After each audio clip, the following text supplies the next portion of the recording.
Okay, so I'm going to be honest with you, and I'm not going to lie, I'm a bit nervous about this one, but honestly, in my feelings and how I feel, everything in front of me and how I read a room and understand situations right now, I'm concerned about the position of the royal family.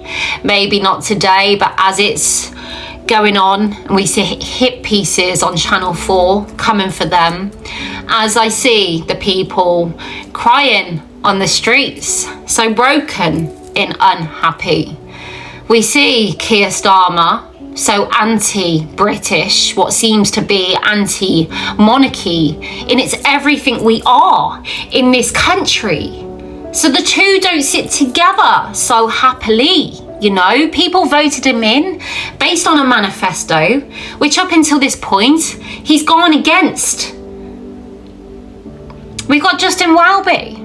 And to be honest with you, as a person who feels my faith, who wants to practice being a good person in every way, but when I see this man and the only memory and recall is on every occasion in which the royal family would celebrate the coronation, weddings, he's there.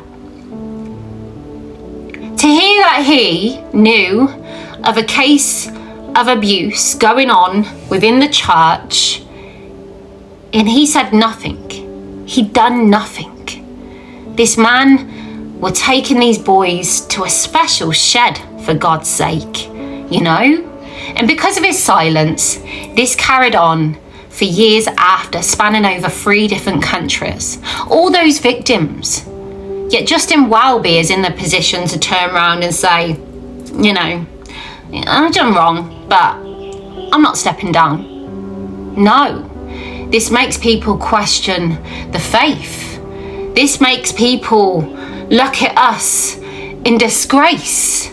Because I do. I look at this man who I've seen centre stage upon every glorious royal occasion and day, and to hear that, to know that, and to know that he refuses to step down because he says so, this shouldn't even be a choice.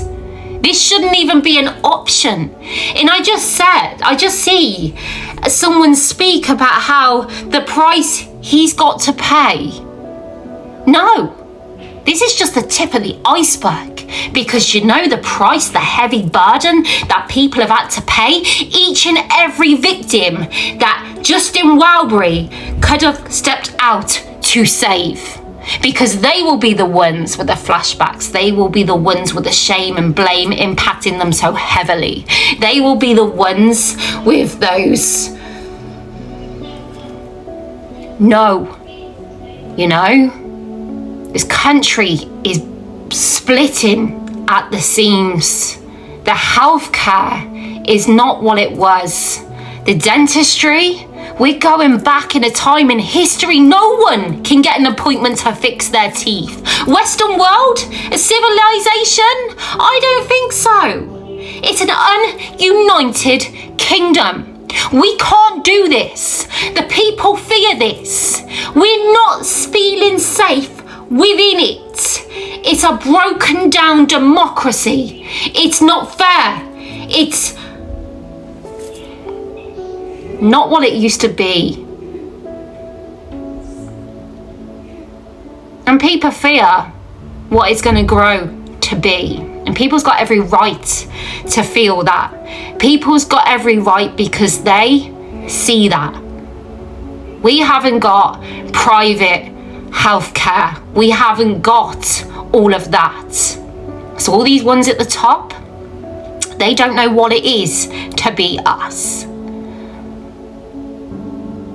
So I do worry about the stability right now of the royal family, when, although people understand, they can't step out of that tradition as planned.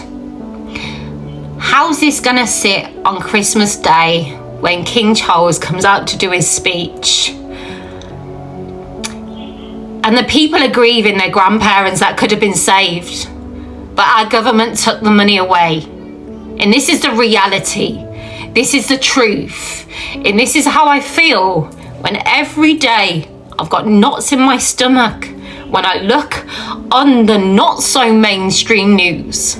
But I see the reality, because we now know the mainstream are out there to gaslight and confuse. And this isn't the kingdom that I thought. How can we be patriotic? How can that be our national identity if we're not even allowed to celebrate that? When we're shamed and blamed every single day for the history books before us, yet everyone else, they're allowed, they're proud, but us just pay up and shut up. And that's not okay, you know? But these are just my thoughts, my opinions, shared out to you like a true movie review. And I know, it's gonna sit different with many, or maybe just a few, but I have to be honest with how I feel. And maybe I'll feel differently when I watch Camilla in a documentary on domestic violence and the good that they do, because I know that they do that. But right now, your people need you. They need some kind of guidance. They need some kinds of reprieve that everything's going to be okay. And what we're seeing is not going to continue. Justin Welby has got to go. And Keir Starmer? Well, I don't know.